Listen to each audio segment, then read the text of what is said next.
Cancer Care West is a not-for-profit organisation and a West of Ireland charity.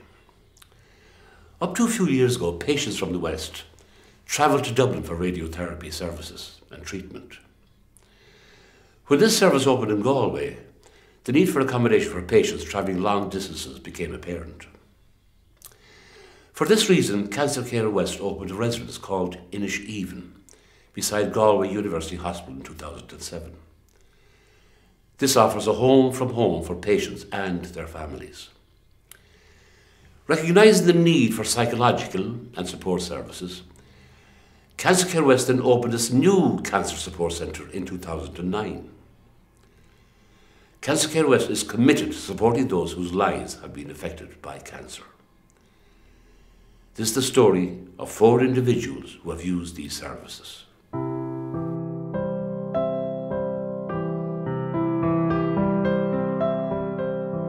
My name is Harney.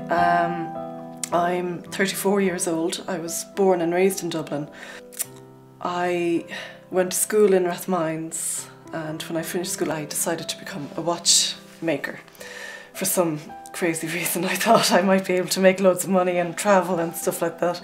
I lived in Cork for a year and I worked down there to learn how to repair clocks, because clocks weren't really covered in the course. So after my time there I came back to Dublin and worked in Weir's on Grafton Street. I was the first female watch repairer in 130 years to ever step foot into the place. You came from England originally? Yes, from Durham, which is a coal mining area, and lived in a little 2 up, 2 down, the toilet out in the yard and the back street we used to play in, and went from there, got a scholarship and went to school in the next big town and decided I wanted to nurse. So went to Durham City to do my state registration nursing, and actually that's how I met my husband. He got sick, which was lucky for both of us, I suppose.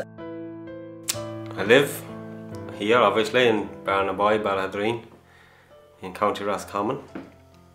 I like riding out horses well, I've liked doing it for years, but like I was working away and I don't know, living life and had my job and all that, and you just didn't have time.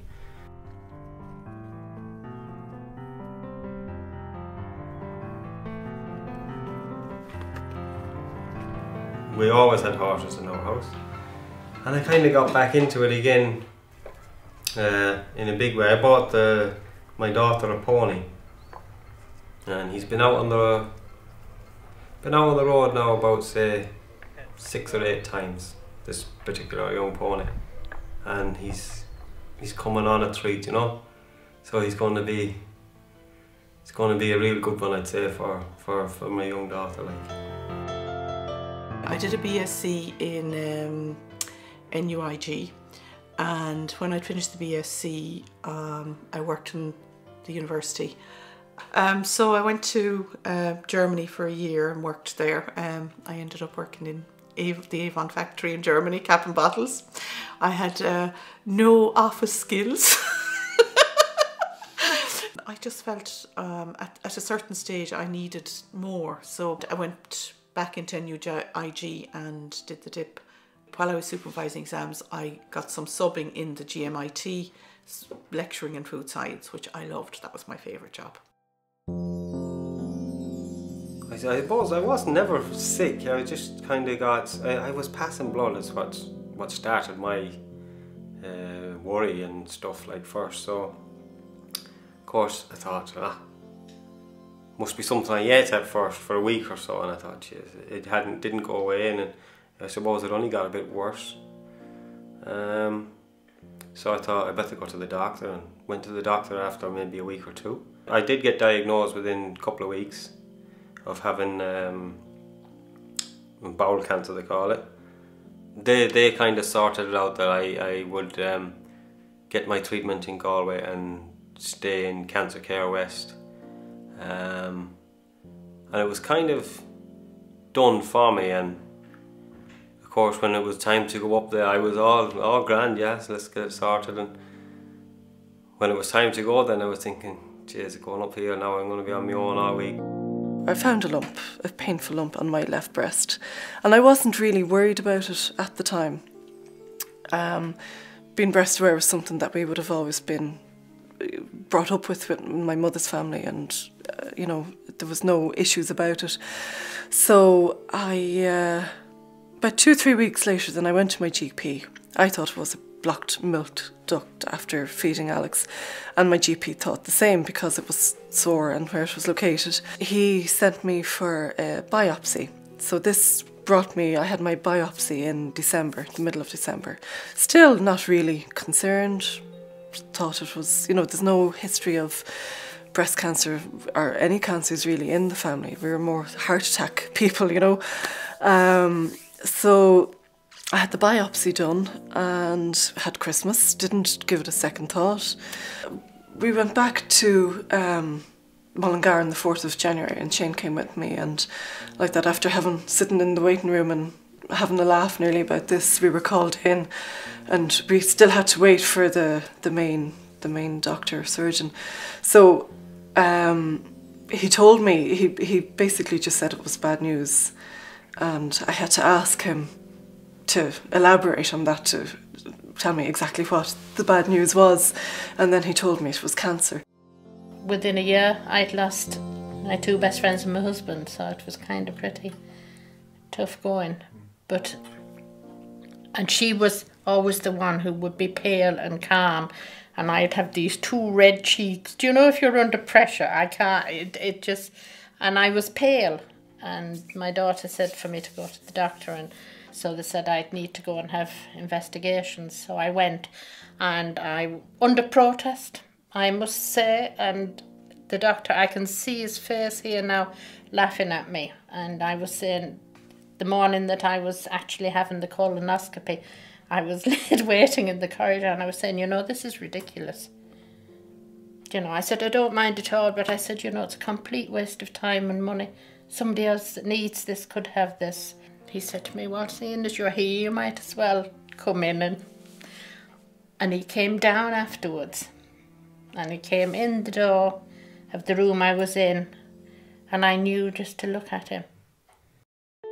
There was a woman who I know here who had been going through treatment just a little bit ahead of me, and she drove back and forward every day to Galway for her radiotherapy, and I just thought, I can't do that, you know, really, it's going to be hard.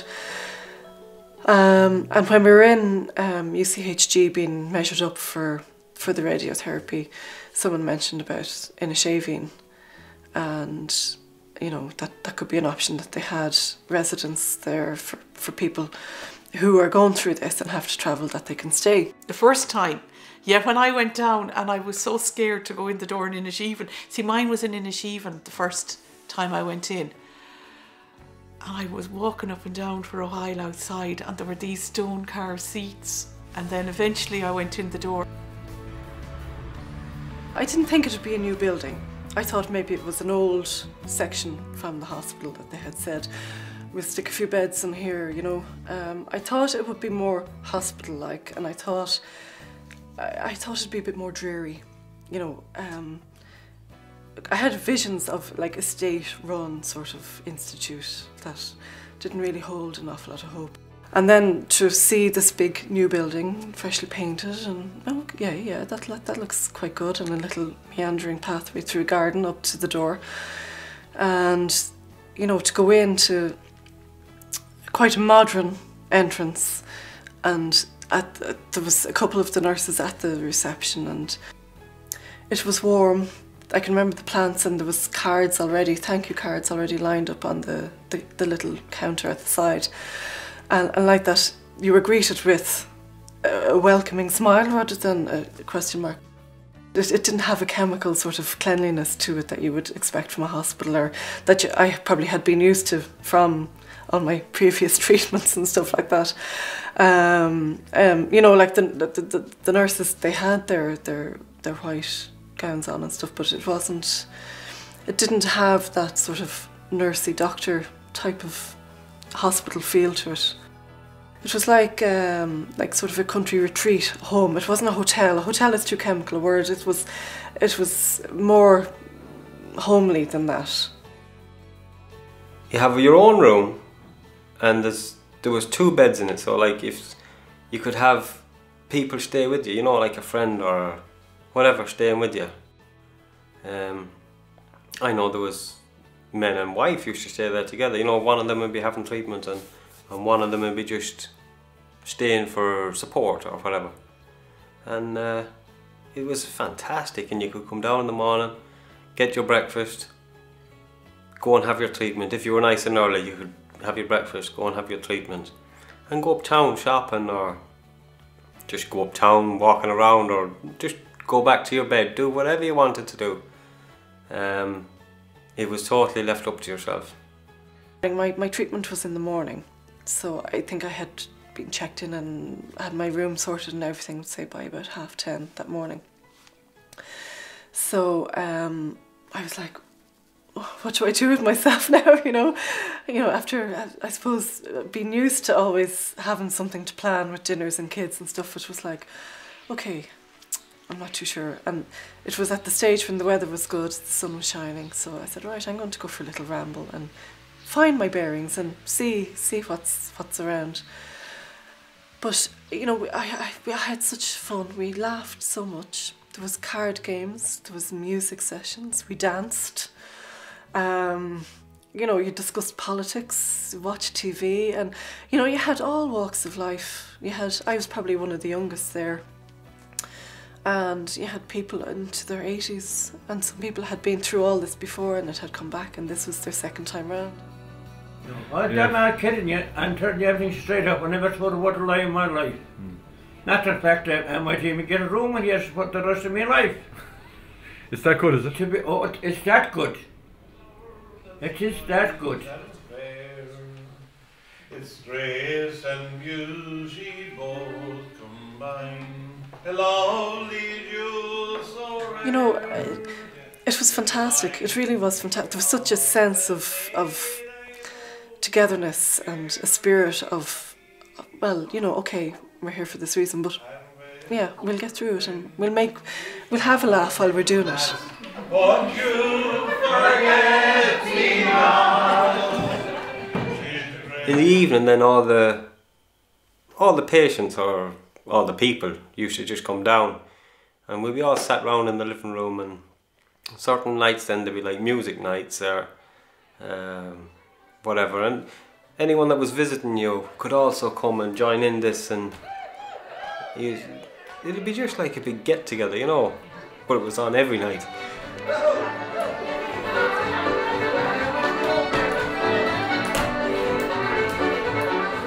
It was kind of ridiculous, really, that it was nearly like a Butlins holiday camp, but for people with cancer and of all ages, you know.